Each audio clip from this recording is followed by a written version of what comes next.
I just made this quick video. I had somebody ask me what my other Mr. Cool unit looked like mounted on my garage. And it's next to my wood shop.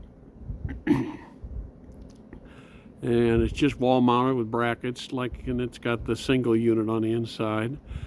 I was just in there, and it's 20 degrees out right now, and it was 70 degrees in there, and you can see it's supposed to be a wood shop, but I got a lot of plants in there for the winter all the time. And a little furry invader.